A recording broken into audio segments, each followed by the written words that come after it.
Are you at school, Mimi? Yes.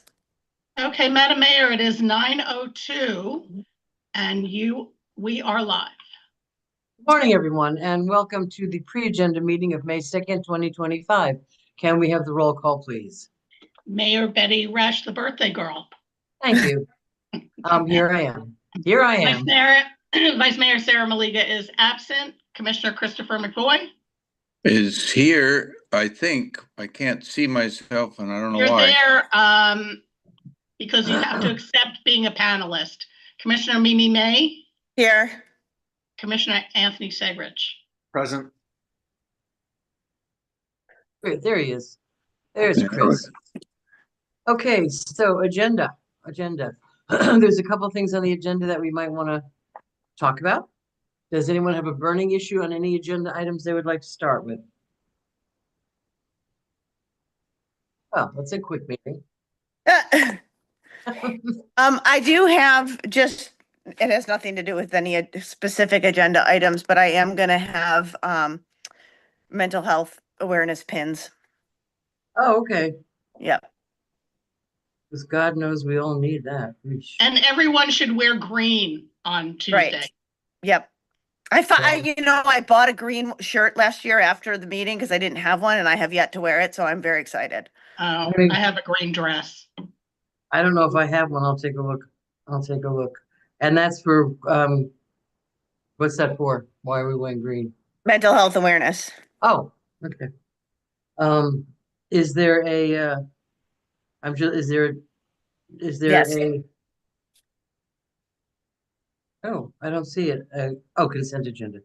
Okay, No, great. it got No, moved. It got it's pulled. under presentations, Mayor. Good. Glad to hear it. Okay, great. So I will do my best to do. I see we have an update for the Street Painting Festival. That's going to be helpful. So going down to let's start with the public-private partnerships. Has everyone done their homework and read them? Let's see here. It's a proposal that Jamie passed out a couple weeks ago. Right. Yep. Okay. Any comments, questions while we're all here? My one major comment on it, I mean, there were some little nitpicky particulars, was that I felt we should have a process flow to make it clear how things move through the process, whether they come in unsolicited or solicited. And I was of the opinion that in the upfront of getting these proposals in, I thought the large application fee upfront and requiring them to be strictly adhere to all of the regulations right away before we even decided if we wanted to look at it or not look at it was a little bit too strict. I would have liked to have seen a lower just raw application fee so that we could get these into the pipeline and kind of decide what we wanted to do with them. And if we wanted to move forward, then dictate the rigid structure, because I could see in it an example where a public-private partnership would come in that wasn't as large as the one we've seen from Copperline, something a lot smaller, like a $10 million project or so on. And this would be, in my opinion, a little bit too rigid for something like that. And all of the sections of it may or may not apply depending on the project. So I would like to see kind of, it comes in, they pay $1,000 or $5,000. We evaluate it, loosely and say, okay, what do we want to do with it? Do we want to move it forward? Do we want to put it out to bid, or do we want to do the announcement process? And then at that point, they'd be given a copy of all of the requirements, and they'd have to put down the hefty application fee if they wanted to participate. Staff, what's your thoughts on that? Is William here? I mean, what? Oh, I was just thinking about the kind of what you were wondering about with staff. I'm just wondering because I want to make sure that staff time is compensated. And I don't know if it depends, if it matters the size of the project, the amount of time staff puts in. I hear what you're saying, Anthony, and it was something that I actually brought up too, because if it was a smaller project, would it have to have the same, fee structure? However, that should cover staff time, and staff time really doesn't matter depending on the project, at least to get the initial analysis. Unless I'm wrong with that. That might be a Jamie question or a William question. My other thought on it was like this, taking Copperline as an example. It comes in the format that it came in now. If they paid a nominal fee, let's say $5,000 because it's a very large project, and that gets you, the commission gets to discuss it. And we on the commission look at it and go, either, wow, this is awesome, we want to do this, or wow, we don't even want to bother looking at this. Staff doesn't have to invest any time if we decide we don't even want to look at this. If they pay the upfront 25 or 30 or whatever fee, then staff has to go and do the evaluation fully. And we hear a lot that staff has time constraints. And so, someone coming in, they're basically forcing staff to spend that time. So I think the upfront process isn't going to waste staff time. We'll be compensated for the small amount of staff time to get it in front of us to make the ultimate decision on, okay, is this worthwhile to now have staff invest real time in it? So that was the thought. It would be a time savings for staff, still covered, but we would, be able to do that gut check of, is this something we even wanted to look at? I get that. Yeah. Oh, wait, sorry, Mayor, just one thing. I do want to piggyback on the flow chart. I definitely want to see that on Tuesday. Yeah, a diagram of this comes in, where does it go, who touches it? And a flow of Right. if yes, it goes to here, if no, it goes to here, I definitely want to see that on Tuesday. Can staff get that together by Tuesday? We'll definitely try. Okay. And then, like I said before, I based this off of all of the other proposals I've looked at, not just in the state, but kind of all around the country. Which contain no flow charts, and this was kind of like the starting point as far as the pricing. I didn't see anything. I think 10 was the lowest I saw. Everything else seemed to kind of be in the mid 20s and in the 30s and 40s, but I didn't see anything that low. I think just part of this process is that's just kind of if someone is submitting a proposal like that, that's just kind of like the buy-in for entry. And I don't know if, again, we're just now kind of getting into that. Right. This part, but it seems that if this is something that they do for a living, that's just the buy-in when they submit to the city, and that also kind of eliminates some of the things that might not be as serious. It kind of whittles down, and definitely from a time perspective for staff, it whittles down the things that aren't going to be really serious proposals. It kind of, but. We will obviously do whatever you guys would like to do. You mean they won't spend the 25,000 if they're not serious? Yeah. Correct. Well, And let me ask you a question, Anthony. You say if or anybody, what does that 20, as it stands now in this document, what does the $25,000 trigger? What action does it actually trigger? What do they have to do? What do we have to do? You said, it sounded, Anthony, when you started out, it sounded like you said there were all these things that had to be done with the first. What are those? Can you enunciate what they are? So by my reading of the policy, if someone pays that $25,000 application fee, that full proposal needs to be evaluated by staff. And there's certain, they got to figure out the impact of it. They they have to spend a lot of time going through it and be able to touch on a lot of the parts, the economic impact, what's the overall evaluation cost going to be, basically. All right, so an agreement. So your suggestion is, I don't mean to cut you off, but I understand. Your suggestion is to have like a $5,000. Will you please look at our, for example, Copperline. Let's just say Copperline is an example. It comes before the commission for discussion. And it's like, oh, this looks great, let's keep going, or this is, no, we hate this, or we like this part of it, but not that part of it. Go, with that direction. Is that what you just like no staff time? Just what does their boldface submitted proposal look like? Yeah, a gut check. Okay. Okay, thank you. That makes a certain amount of sense. Chris?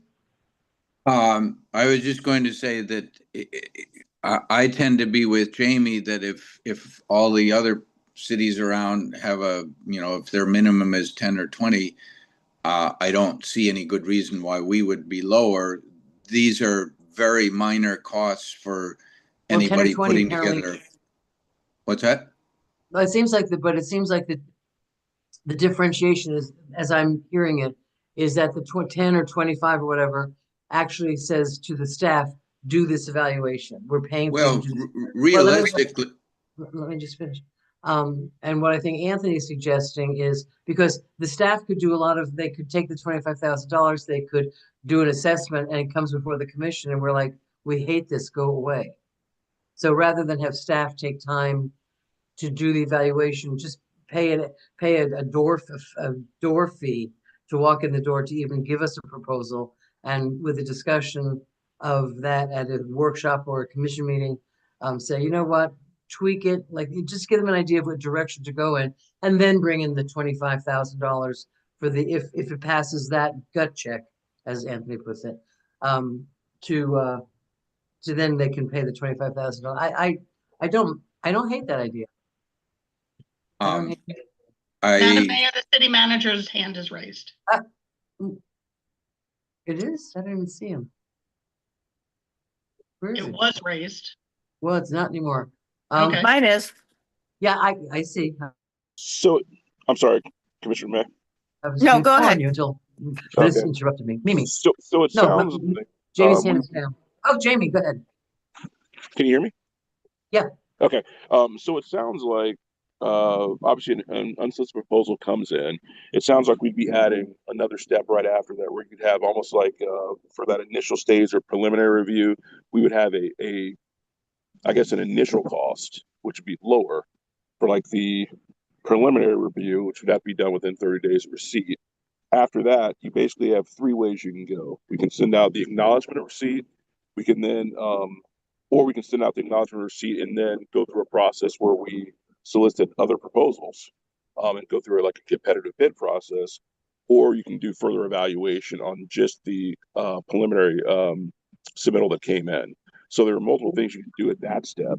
And then from there, it kind of goes down to whether you want to proceed with that. If we're going through an actual competitive process at that point in time, everything kind of trees out from there.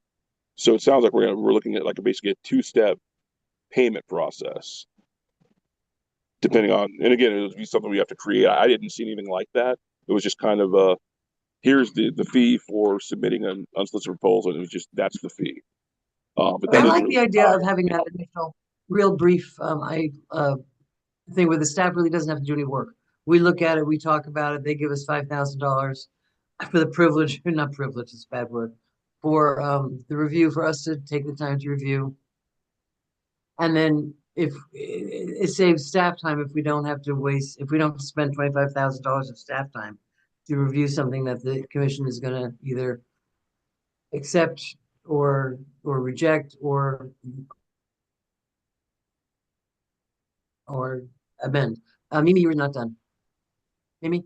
Yeah, no, I actually I hear what you're saying, but I also kind of agree with Mr. McVoy that $25,000 is not a lot of money when you're talking about a $10 million project, A.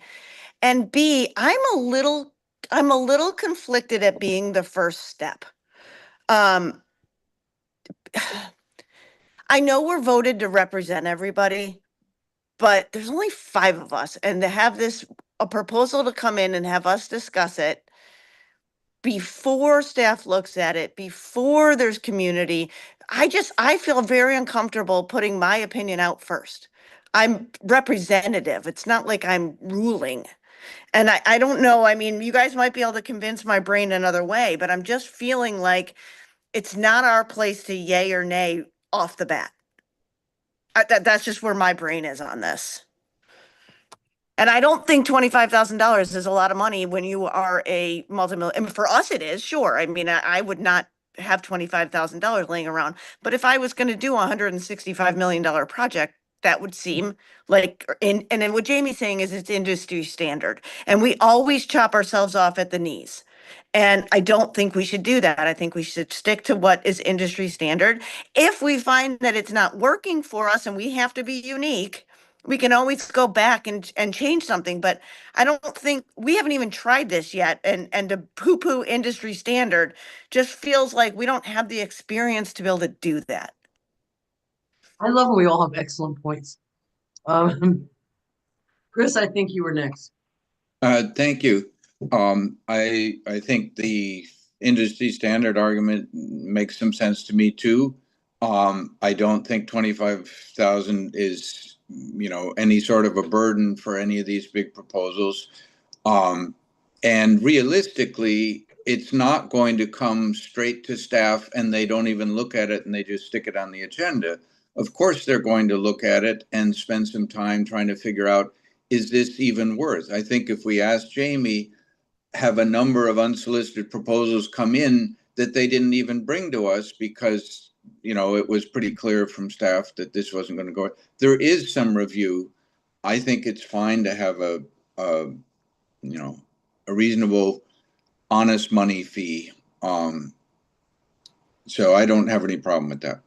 But I don't think that staff should be making that initial decision either. Jamie, your hand is up.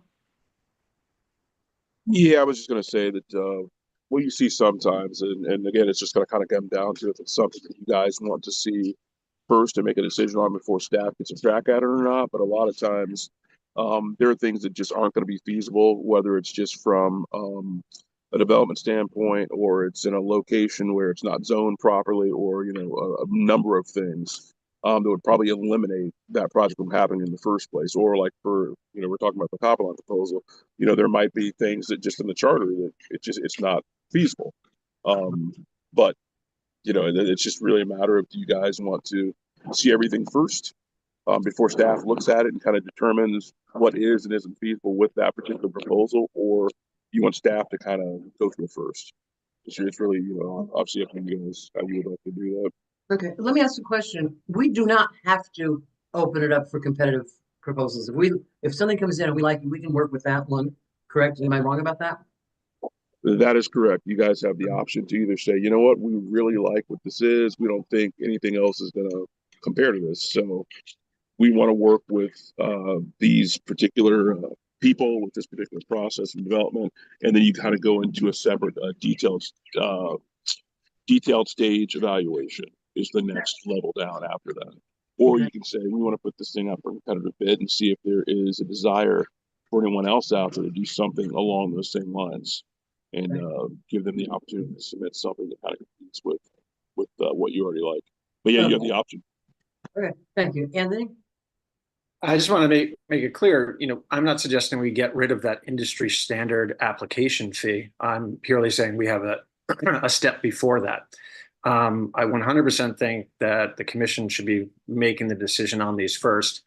But the nature of a public-private partnership in these proposals, almost every single one of them is going to have some sort of challenge that right off the bat makes it not feasible.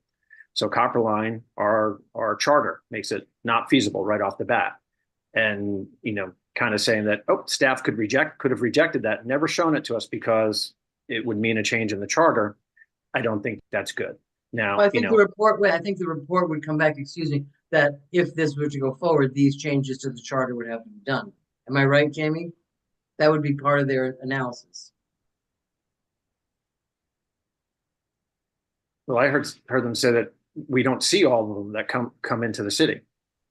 No, but what I'm saying is, if staff review says, oh wait, the charter won't allow, for example, more than a 20-year lease, that won't allow this. I think the staff report to us would be then, it doesn't allow it. It would require this particular change in the charter. Jamie? Yeah, I just wanted to. So we historically have not seen a lot of these, Right. barely any at all. So to my knowledge, just since I've been here, there's only one that did not come to commission, and that's because it was, well, I won't go into the reasons why, but it was not something that was realistic, I'll say. Okay. So this is not something again, we're doing this process now because now we're starting to see these, but historically we have not gotten, historical, these proposals coming in. It's just not something we've gotten. Well, my dream for Triple P would be a new city hall with some sort of other thing attached to it. Chris? I want to be very clear that in general, on these unsolicited proposals thing, there was a comment made, and it was also made by the attorney at one point when we were talking about one of these, that this might, the unsolicited proposal could be the best proposal out of all of them. And at the time, that sounded very strange to me. You could equally well say it's the worst proposal out of all of them because you only have one. There's no way to evaluate whether it's a good proposal or not a good proposal for the particular problem at hand when you only have one. It's meaningless to say it's the best or it might be the best. So I want to be very clear that the unsolicited proposal process gives the least possible protection to taxpayer funds and to decision making for the benefit. There's a reason that requests for proposal processes have been developed for, I don't know, 100 years or something or other, because it allows crowdsourcing of ideas. And I would always keep very strong that just because you get a proposal doesn't mean we should, jump on it. The state rules have changed, so there's a lot more of them coming. But there's nothing inherent in that says that this protects our residents and our city in the best possible way until you maybe take it to an RFP process. So I would go ahead with keeping the entrance fee part of it because it is a circumvention of best practice, essentially. Well, that's your opinion. Anthony? Thank you. Most of our opinions are our opinions. Chris, no one is saying take the entry fee out. What I'm saying is we have an additional fee ahead of the entry fee, and it would allow you to do just the thing that you were talking about, where clearly, you feel the whole entire unsolicited proposal process is wrong and doesn't protect the citizens. So in that upfront phase, you could always vote, I want to send this to RFP. Sending these things to RFP means we have to expend staff time and our resources, taxpayer dollars, to construct that RFP. And then we have to pay all of the evaluation costs on that RFP. The unsolicited proposal process, the payment of the evaluation cost is put onto the proposer. So there are some advantages to it. I don't think we should discuss the merits of whether unsolicited proposals are good or bad. That's a waste of time because the law is the law. We're going to get them. So we need some way to deal with them. And, in my opinion, having the smaller upfront fee, having it come to the commission, Chris, gives you that upfront opportunity to say, I don't like that this is an unsolicited proposal. I would rather see this go to RFP. Long before we even waste much of staff's time. And, to address Mimi's concern about, making us the arbiter of whether or not we want to, yay or nay the project, it's not yaying or naying the project. It's saying, do we want this to continue down the road of evaluation? Do we want it to take the next step? And so after the 25,000, so they come in, they pay their 5,000, it comes before us, we say, this one's interesting. We'd like this to continue down the process. They still have to pay that $25,000 or $30,000 fee. And at that time, staff reviews it, comes back with all of their reports. And then we say, oh, wow, we never thought of that. We don't like it. Bye.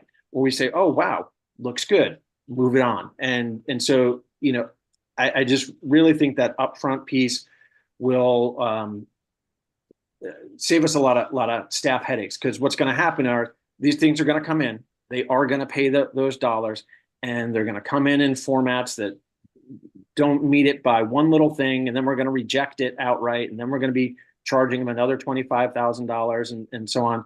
And staff's going to go back and forth, and maybe it's not even a project we want to entertain. So that's kind of the last of what I'll say on it. Okay. I mean, actually, I think it's a good argument for both sides, which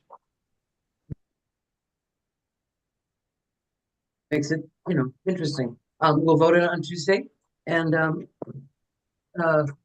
I'll be thinking about both of those things. And if anybody has more discussions with Jamie or Valentina even about that, that would probably be helpful between now and Tuesday to talk about the pros and cons.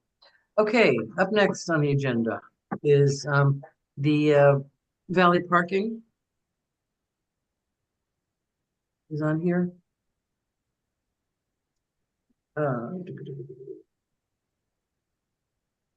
Yeah, any thoughts about the ordinance regarding valet parking?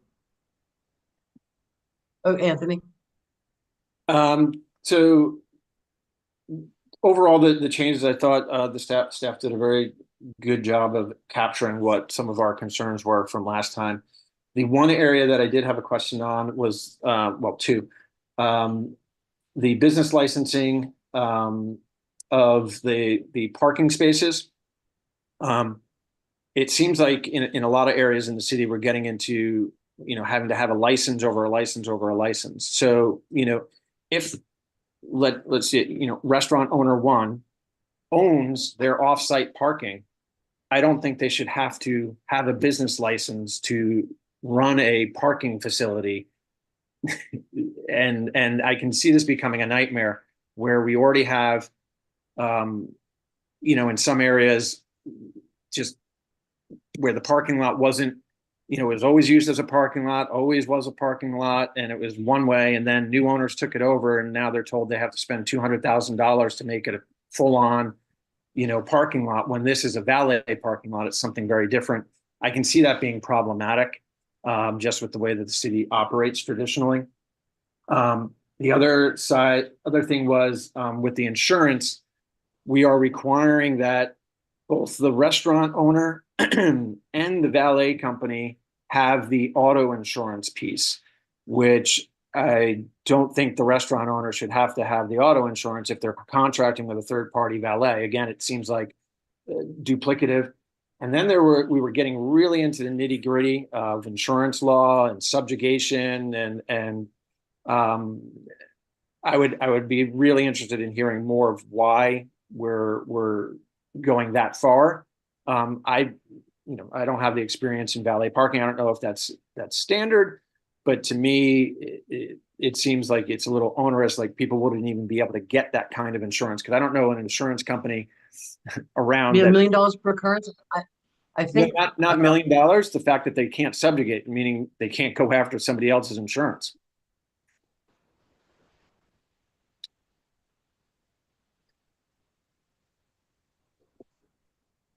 So it's the 1 million, 3 million on.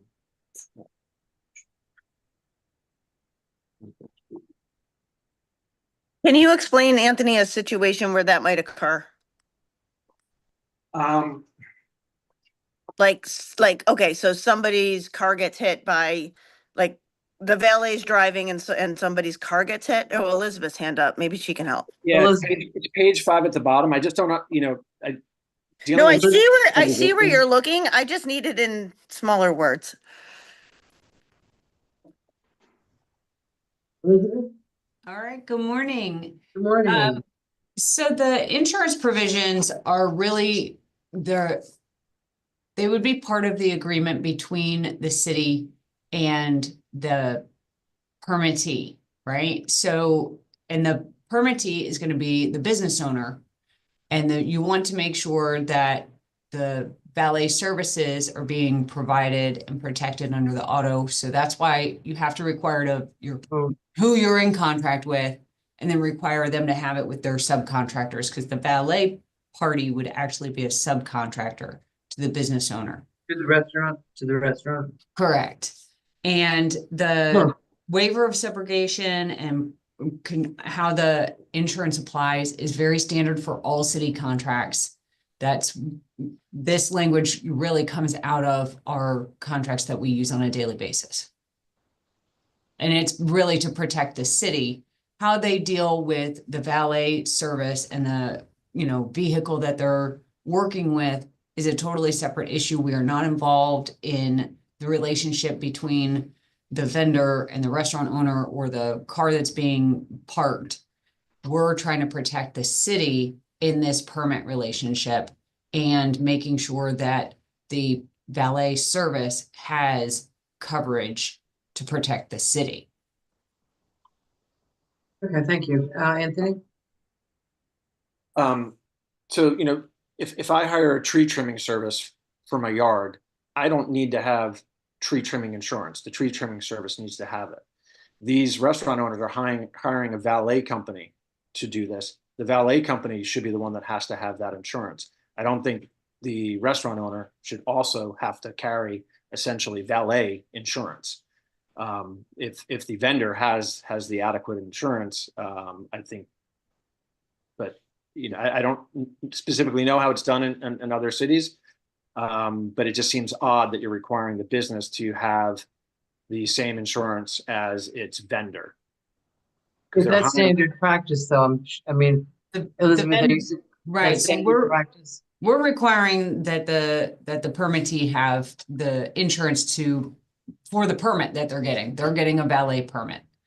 And if they provide the service through their employees, that's fine. If they provide it through a subcontractor, then they pass that requirement on to their subcontractor. But the city doesn't have a contract with the vendor if there is one. And I know in most places there are, but this is, you know, we're trying to kind of capture all the possibilities. So if a restaurant hires the subcontractor, can the subcontractor's insurance be in lieu of the restaurant having insurance on their application? If you wanted to do that, So does that help, Anthony? Yes, that's exactly what I was asking. Wait, so the restaurant can't hire somebody unless they have the insurance? to Right, the- the valet insurance would be, like, you would have the deal with the valet up front, and when you do your application, you say, here's the insurance number, it's from Anthony's valet company, and we're covered, but we don't, then the restaurant doesn't have valet insurance, which I think How- Anthony's point makes sense.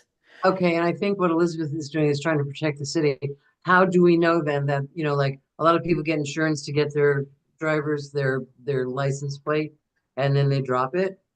So maybe and that's something I'm concerned about because, you know, that can happen. And then we have nobody. That might be one of the reasons. I'm gonna call on Jamie first, and I see Chris, your hand is up. Jamie? Yeah, and kind of going up with what Elizabeth was talking about, making sure the person who is actually filling out the is typically who would carry that insurance. Now I know, and I don't know if Troy wants to speak up, but I know he just recently, a couple weeks ago, had this issue over in St. Pete where he got his truck back from the valet and it had a dent in the side. So I think he's going through all that process right now. The insurance company for the valet company. The We restaurant. can barely hear you. Yeah, I can't hear Jamie. Okay, great. I'm so glad I'm not the only one. Okay. Okay, you guys can hear me? Now we can, yeah. Yeah, so what I was saying was, since the person applying for the actual permit itself typically would be the one, like Elizabeth was saying, that actually carries that insurance. And I mentioned that, you know, Troy's going through this process right now. A couple weeks ago, his truck got hit in St. Pete when he got it back from the valet and had a dent in it. And I believe, Troy, and you can correct me if I'm wrong, you said that you're dealing with the valet's insurance company right now, or the restaurant's insurance company. That's correct. I'm dealing with the valet as a third party insurer. The hotel itself, the restaurant does not have anything to do with it. It's the third party. So in fact, I'm very nervous about whether or not it's going to go through. But one of the things that I think we're trying to prevent from our citizens, people coming to some of these establishments and something happens to their vehicle, then they're looking at the city because maybe the city didn't have any protection in place. So that's one of the things that we would particularly, even if they put on the insurance for the valet, maybe hold the company as a additionally insured.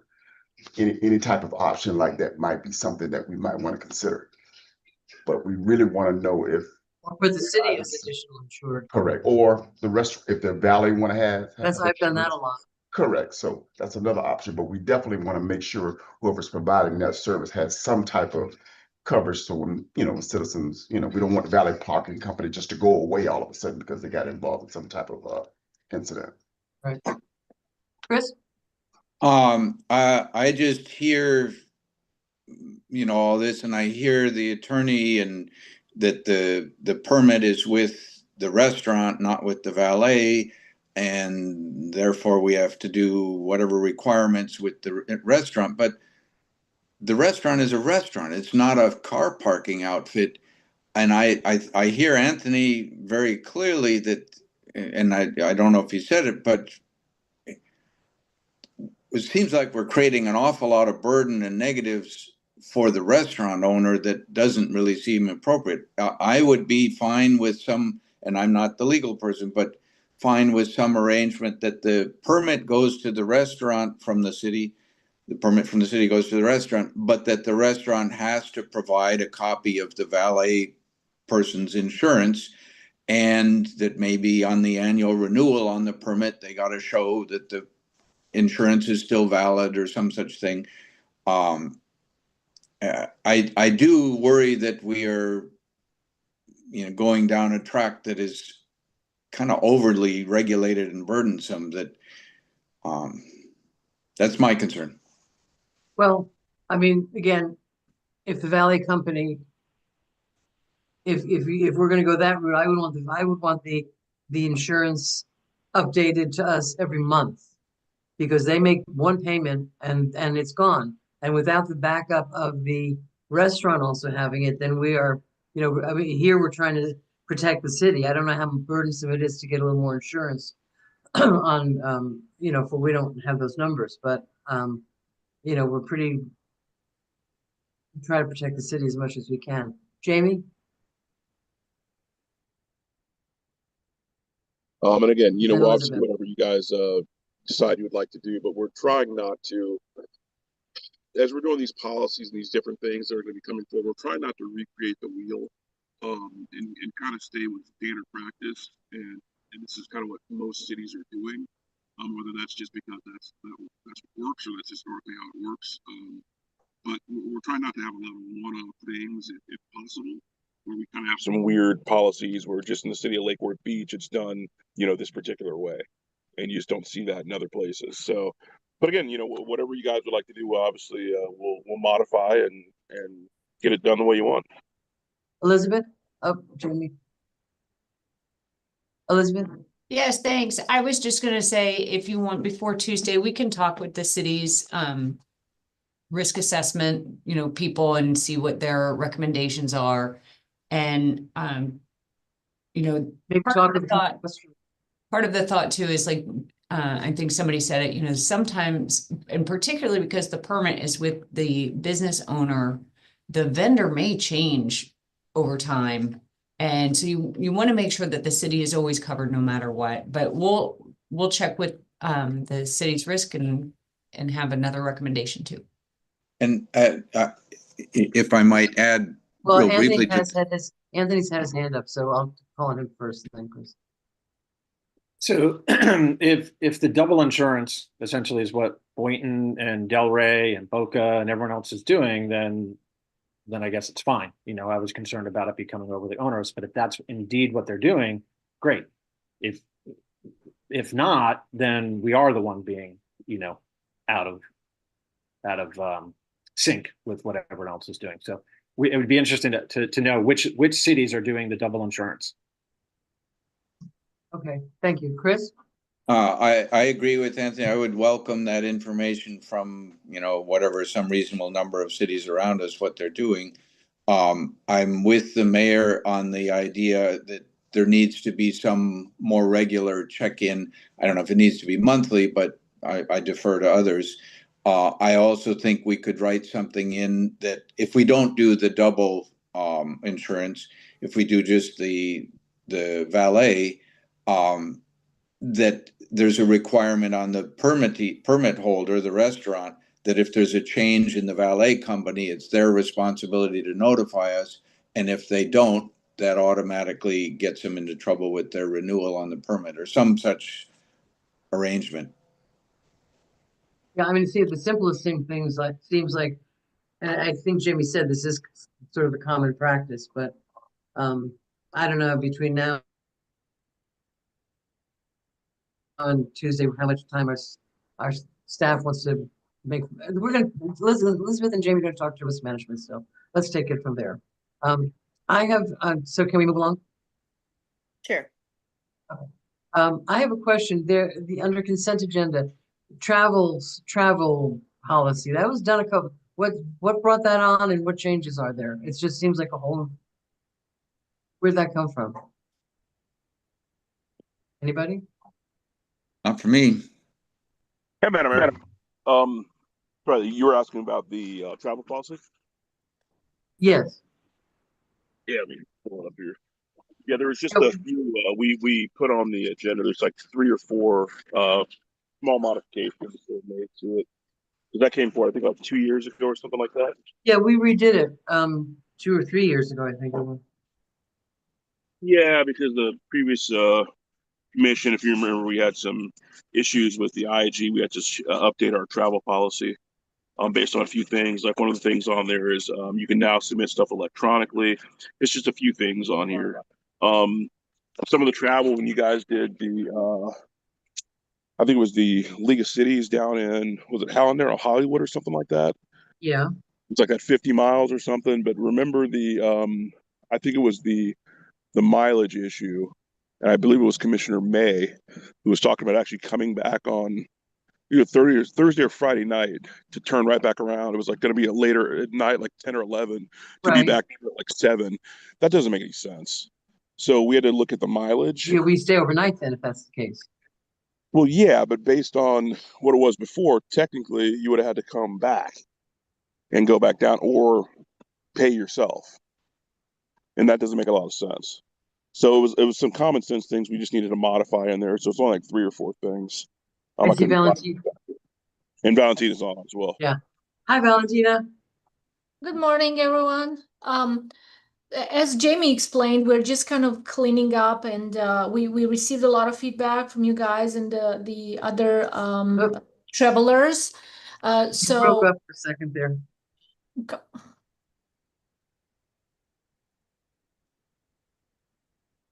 Are you speaking?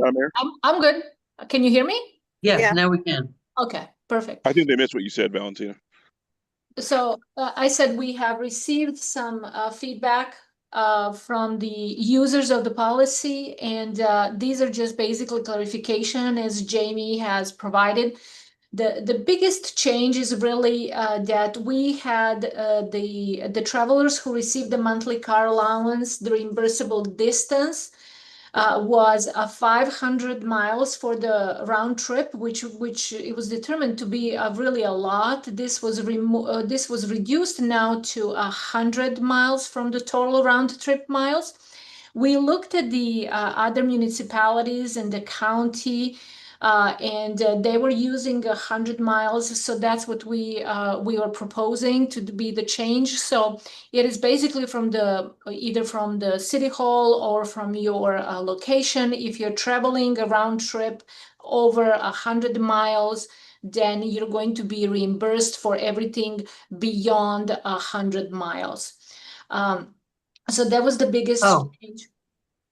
Because it used to be 400 miles. We did a 400-mile thing, but okay. So it's anything over 100 miles we get reimbursed with if we get the car allowance. Yeah, that's correct. And then we also added that if you're traveling by air, that you can also, and if you use a personal car to go to the airport, let's say if your flight is from Miami, then again the same thing will apply. So it's a little bit more consistent.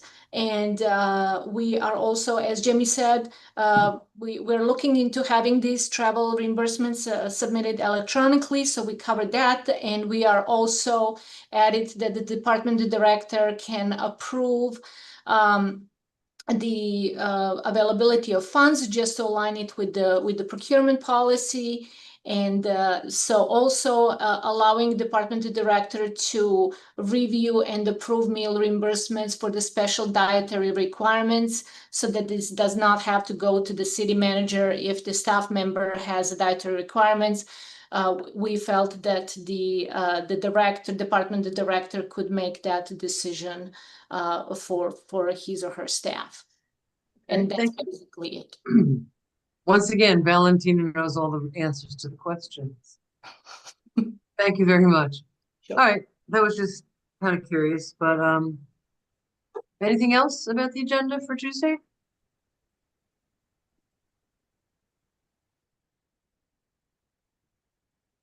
Anthony or Chris, whichever goes first. So I had just a question on the RFP for the recruiting firm. I didn't know if it would make sense to have the commission be the evaluation committee, or just wait until staff chose the recruitment firm. I think this is going to be a pretty commission involved endeavor. And I would like to see the commission as part of the evaluation of these firms. Valentina, do you want to speak to that? Yes, ma'am. So yes, that is correct, Commissioner. The plan was initially to have the city commission choose your own consultant. This was issued, this request for proposal is in the same form as it was last February, actually not this year, but the last year. And the plan was to have a city commission serve as the evaluation committee and choose your consultant. Right, we're gonna just choose a okay. That's what you were talking about, Anthony? Yes, I just didn't think it was written that way, but I'll go reread it again. Okay. Chris? I had a couple of things that weren't related to the agenda, but are related to the pre-agenda. Could I raise those? Okay, anybody else have any agenda stuff? Sure, we have just a few minutes, but yeah, we have 10 minutes. Okay, this would be a question for, I guess, William's staff or William. From the W Motor presentation on Monday, when will the presentation that they put up be posted and where? They said it was going to be posted right away, but apparently it's not been. And then what is the time frame for receiving answers to the questions that answers were promised from that meeting? Can we get a time frame on that? If William is on the call, there was mention at that meeting by Renee Miller that the affordable housing units associated with the apartment building would be transferred, and it was complicated and unclear. I think it would be helpful to hear from William. Are they being transferred to another developer, or how is the density increase being transferred? A bit of an explanation of that would be very helpful. Okay, thank you. Anthony? I wasn't actually done. Oh, okay. And is William on the call? Could we get any explanation? No. Commissioner, I do not see William on the call, but I can get answers for those questions though, and I can speak with WMOTA and as far as when that'll be posted and when those answers will be put up. So I'll find out. Okay, if I could finish my last one, then I'm done. Is that all right, Mayor? Yeah, go ahead. Okay, Sure. thank you. And happy birthday, by the way. Very good. And happy a little bit of break and vacation. Thanks. A little bit. This was a follow-up from the utility meeting during the last runoff. People had, I mostly stayed out of the picture, but people had asked me, thoughts on things, and my impression was that Commissioner Segrich was quite committed to an increased level of external review or some form of review of various of our staff departments. And I noticed that there was not support for that on. Wait, I'm sorry, you broke up. I could not hear a few words that you said. Yeah, your connection, I don't always hear everything that you had either. I was saying that during Commissioner Segrich's campaigning, there was a commitment or at least an impression of an interest in increased review of various city departments, which I think is a good idea. In terms of, just think it is. And but I was wondering whether that commitment from Commissioner Segrich is still in place, given that at the utility meeting it seemed to kind of go the opposite direction. So any insights, just so I know how to plan? Is that still an interest, one that was stated during campaign, but is it still? Anthony? Chris, you can go back and watch the meeting. I was satisfied with the level of internal and external review that went into the preparation of the $55 million utility bond. It did not lack external review. So, as well as, so I am committed to reviewing things and making sure that we do our due diligence. But I did have one other item in there. It seems unclear, or at least in my mind, who is responsible for the maintaining of our sidewalks along Lake and Lucerne. I hear, I know that the roads are owned by FDOT, but we lease them from FDOT. And I've heard conflicting things back and forth. Oh, it's FDOT's responsibility, or is it the city's responsibility? But I'd like a little clarity on that, because there are a couple sections of it where I think there are real liability issues for the city right now. I personally know people who've been injured on them, and I'm kind of surprised there haven't been more lawsuits. And maybe there are, and we just don't know about them or hear about them. But I'd like a little clarity on that, and whether or not we need to have that as a discussion item on a future meeting. Okay. Jamie? Yeah, so Lake and Lucerne are owned by FDOT. It is their right of way. They are responsible for the sidewalks, and our project manager, Shannon Garcia, we are constantly notifying them of issues that need to be addressed on those sidewalks. And when we do get, and there are lawsuits that come in, when we do get the lawsuits in through. What about all the work that was done? I mean, has that been finalized? Have our people walked through and said these crosswalks are, what's the status on that project, Jamie? Yeah, Shannon's still dealing with them on that. They had said they had completed the list. We did not agree with that. So she went back out there and had to show them multiple things that still needed to be addressed. Ultimately, the liability and everything, when we get the things in through risk, as far as lawsuits and stuff, we push it right on to FDOT, because that is their right of way. But yeah, it comes down to their contractor who did the work, and whether they're going to sign off on their contractor or not. But we did tell them the punch list was not complete, and they're still out there doing some things. So I'll get with Shannon as far as the latest. I thought, Jamie, I thought you said that we in an interlocal, that it was our responsibility to take care of the sidewalks. Cleaning. Are we talking downtown, like the pavers, or are we talking about the concrete sidewalks? The pavers, like downtown. Well, now the downtown sidewalks are pavers. I guess I'm thinking you're breaking up. We can't hear you. Sorry, I'm not in the best location. I guess when you said sidewalks, I'm thinking outside of between Dixie and Federal, like the actual concrete sidewalks. So we're talking about the pavers downtown. That falls on the city. Pavers downtown, specifically right out in front of Dave's and other areas, right in front of the stores. That falls in the city, because we have that interlocal that, for some reason, the city put in place a long time ago with DOT, that we maintain the pavers downtown.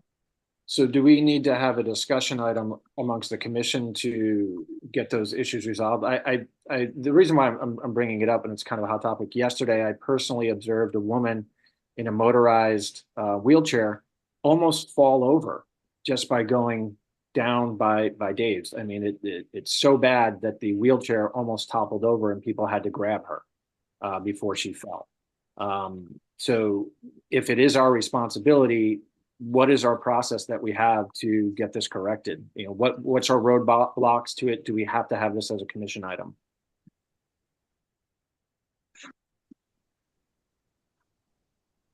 Was that directed toward me? I'm sorry. Yes. Okay, so for that particular location in front of Dave's, we actually just had that conversation about 2 weeks ago because we're going to have to substantially trim those roots down. I mean, the whole problem is the root system is massive on that tree. It's popping everything up. It's starting to actually impede into that 36-inch, the 88 right Oh, there. there it unlocked finally. What's that?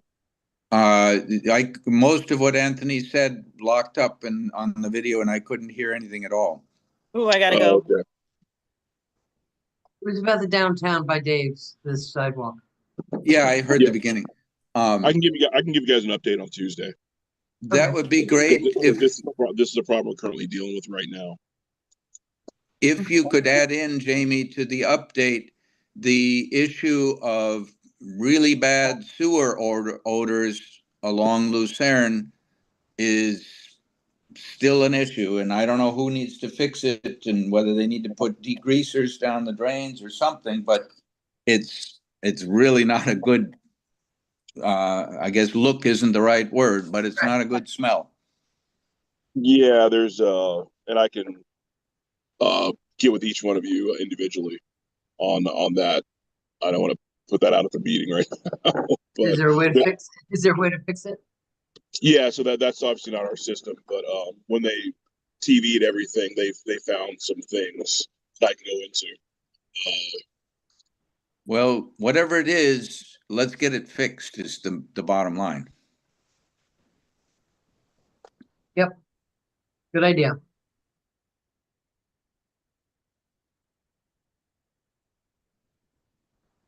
Okay, well, I see our time is just about up. Any parting words of wisdom for any of us, from any of us to any of us? Enjoy your Oh, vacation. yes, Melissa, no, I'm doing my best. Melissa, thank you. You reminded me about the art league. Oh, you're the Yes. best.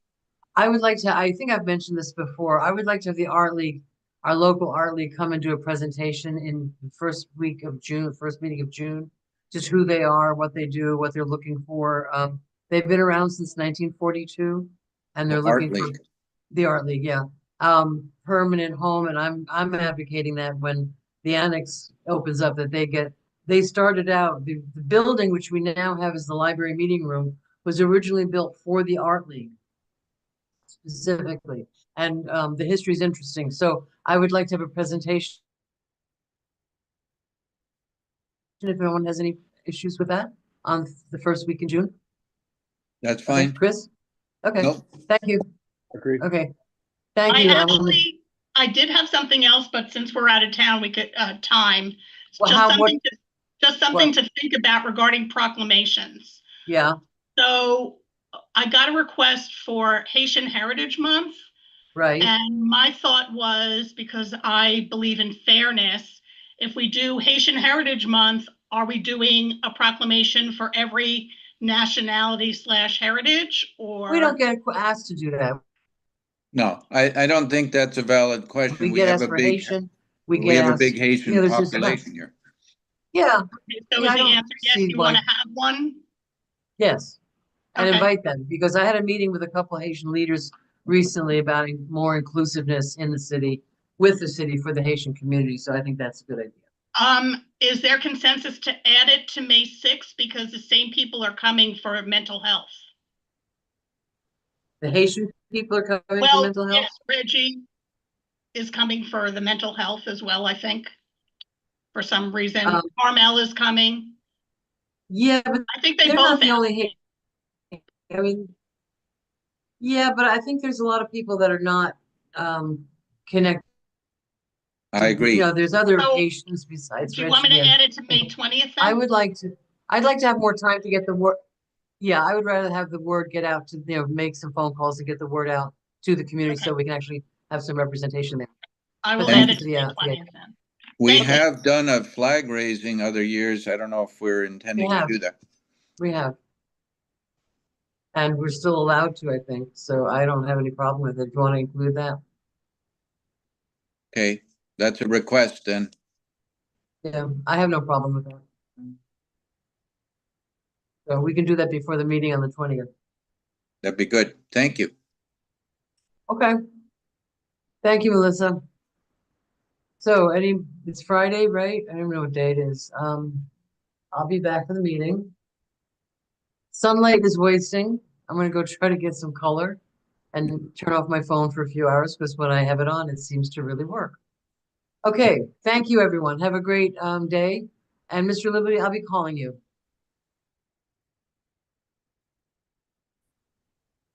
He doesn't care. That's okay. All right. Take care. No, everybody. I Thank you. couldn't get to the mute button fast enough. That's okay. I'll give you a call.